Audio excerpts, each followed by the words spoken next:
बिहार के जनादेश पर पीएम मोदी ने बीजेपी कार्यकर्ताओं को संबोधित करते हुए एक तरफ जहां बिहार में मुख्यमंत्री पद पर बने सस्पेंस को खत्म किया, तो वहीं अपने संबोधन में पीएम मोदी ने कई अहम बातें की, कार्यकर्ताओं के सामने रखी। पीएम मोदी ने साइलेंट वोटर्स का भी जिक्र किया, जो बीजेपी को हर बार नए तरह से राजनीति में उभारता है। पीएम मोदी ने बिहार से लेकर बंगाल तक राजनीति में कौन कौन से बदले मायने, इन खबरों को देखते हैं टॉप 9 मोदी नाम केवलम में। पीएम मोदी ने बिहार में मुख्यमंत्री पद से सस्पेंस खत्म कर दिया है। दिल्ली में बीजेपी कार्यकर्ताओं को संबोधित करते हुए पीएम मोदी ने कहा कि बिहार में नीतीश कुमार के नेतृत्व में ही सरकार बनेगी। नीतीश जी के नेतृत्व में एनडीए के कार्यकर्ता हर बिहार वासी के साथ कोई कसर बाकी नहीं रखेंगे।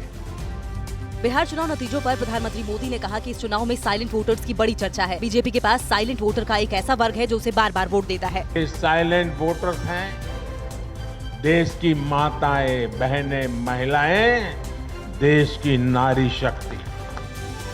पीएम मोदी ने बिहार वासियों की तारीफ करते हुए कहा कि बिहार ने एक बार फिर सिद्ध किया है कि बिहार को क्यों लोकतंत्र की जमीन कहा जाता है। बिहार ने साबित कर दिया है कि बिहार वासी पारखी भी हैं और जागरूक भी।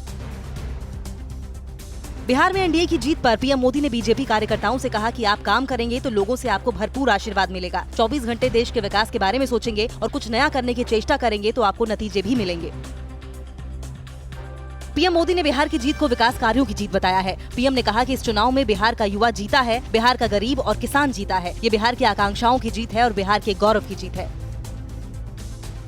पीएम मोदी ने पश्चिम बंगाल में बीजेपी कार्यकर्ताओं की हत्या पर सख्त संदेश दिया है। पीएम ने कहा कि जो हमें चुनौती नहीं दे पा रहे, वैसे लोगों ने हमारे कार्यकर्ताओं की हत्या करने का रास्ता चुना है। भारतीय जनता पार्टी के कार्यकर्ताओं को मौत के घाट उतार करके मुझे चेतावनी देने की जरूरत नहीं है, क्योंकि वो काम जनता जनार्दन करेगी।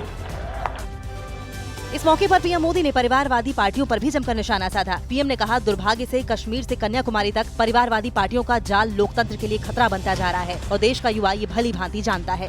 परिवार की पार्टियां या परिवारवादी पार्टियां लोकतंत्र के लिए सबसे बड़ा खतरा है। पीएम मोदी ने अपने संबोधन में कहा कि 21वीं सदी का भारत एक नए मिजाज का भारत है, क्योंकि न हमें आपदाएं रोक सकती हैं, न ही बड़ी बड़ी चुनौतियां। एक ऐसा भारत है जो आत्मविश्वास से भरा हुआ है।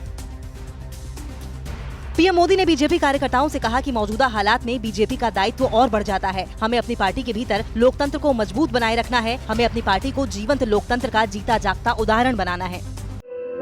धुआं धुआं सा ये शहर क्यों दिखता है, सुना है बाजार में धुएं का सामान बिकता है।